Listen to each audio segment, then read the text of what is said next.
Kahit wala kang oven, makakagawa ka ng ganito kasarap, kalambot na cake. Yes, mga mi, at higit sa lahat, hindi ka papalpak sa recipe na ito. Kaya kung interesado ka, tara samahan mo ko hanggang dulo. Sa recipe nito, napaka-importante po na mag-caramelize muna tayo ng asukal. Kailangan talaga mga mi, puting asukal po yung gagamitin natin para mas maganda po yung kulay. 1/2 cup po na puting asukal ang ginamit ko sa recipe na ito. Then, naglagay pa ko ng 1/4 cup na tubig. Nang okay na nga mga mi, inilagay ko naman dito sa aking paghulmahan. Then, set aside muna natin yan at dumako naman tayo dito sa 7 pieces na egg yolk. Saka ko naman isinunod ang vanilla essence, pantanggal sa lansa ng itlog mga mi. Next naman, maglalagay naman ako ng 1 can na evaporada. Agad-agad mga mi, isinunod ko naman itong isang latang kondensada. Then, hahaluin lamang po natin ito at pagkatapos nga, maglalagay naman tayo ng 2 tablespoon na cornstarch. Yes mga mi, importante po ang cornstarch, kaya naman wag nyo pong kakalimutan. Pagkalagay ko nga mga mi, saka ko naman ito hinalo. Pagkatapos nga po nito mga mi, kailangan po talaga sasalain natin ito ng mabuti. 2 beses hanggang 3 beses mga mi para maging smooth po yung consistency ng ating magiging leche flan. Pagkatapos nga po pala nito mga mi, saka ko naman po ito ilalagay dito sa ating paghulmahan. Recipe po na ito, wala na pong ibang nakuhang paghulmahan mga mi, itong color pink na ito, kaya naman pwede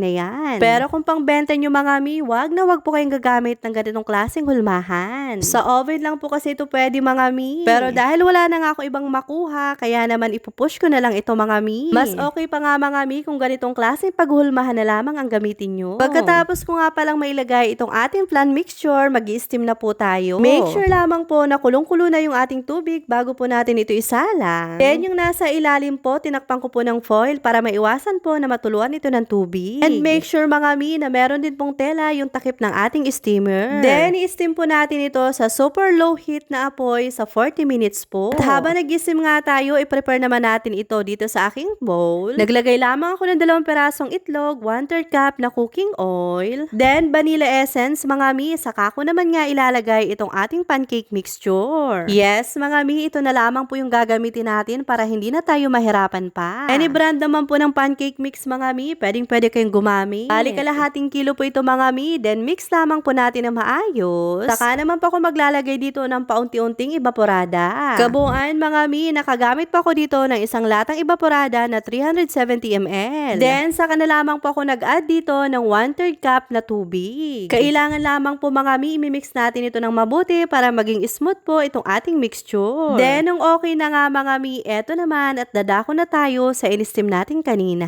Makalipas nga lang pong 40 minutes, okay na yung ating leche flan mga mi. Kaya naman, eto at ilalagay ko na nga sa ibabaw yung ating pancake mixture. Then, after po natin mailagay dito mga mi, i-steam po natin ito ulit na mga 10 minutes. Sa pag-i-steam po pala nito, kailangan na po natin na apoy, nasa medium heat na po. Para mas mabilis na po maluto at umalsa po ito ng mabuti. Huwag po natin ulit kakalimutan mga mi na maglagay tayo ng tela sa takip ng ating steamer. At makalipas nga lang po ang 10 minutes mga mi, eto na yung ating cake. Tingnan nyo naman mga mi yung naging outcome niya. Napakabango, napakalambot at napakasarap po nito. Kaya naman, hindi mo na po problemahin pa kung papaano ba makagawa or makapagluto ng ganitong klaseng cake na hindi na tayo mahirapan pa sa pagsukat ng mga sangkap. Ay naku mga mi, pwede sa handaan. At higit sa lahat, napakasarap na merienda at dessert.